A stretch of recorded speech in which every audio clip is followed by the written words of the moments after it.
அரசு ஒப்பந்ததாரரிடம் 1,30,000 ரூபாய் லஞ்சம் வாங்கியதாக கைது செய்யப்பட்ட தவேக நிர்வாகி வீராசாமி வரும் 30ஆம் தேதி வரை நீதிமன்ற காவலில் புழல் சிறையில் அடைக்கப்பட்டார். செங்கல்பட்டு மாவட்டம் பாம்பாக்கம் தவேக ஊராட்சி மன்ற தலைவராக இருந்த வீராசாமி சாலை பணி ஒப்பந்ததாரரிடம் 1,30,000 ரூபாய் லஞ்சம் வாங்கியதாக வீடியோ சமூக வலைதளங்களில் பரவி சர்ச்சையை ஏற்படுத்தியது. இதையடுத்து அவர் கட்சியின் அனைத்து பொறுப்புகளில் இருந்தும் நீக்கப்பட்டார்.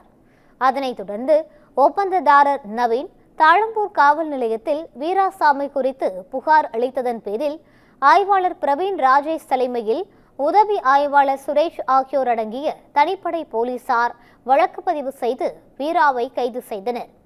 அவர் மீது மிரட்டி பணம் பறித்தல், மிரட்டல் மற்றும் ஊழல் தடுப்பு சட்டம் ஆகிய பிரிவுகளின் கீழ் வழக்கு பதிவு செய்தனர். இதனிடையே கைதான வீராசாமி வரும் 30ஆம் தேதி வரை நீதிமன்ற காவலில் புழல் சிறையில் அடைக்கப்பட்டுள்ளார்.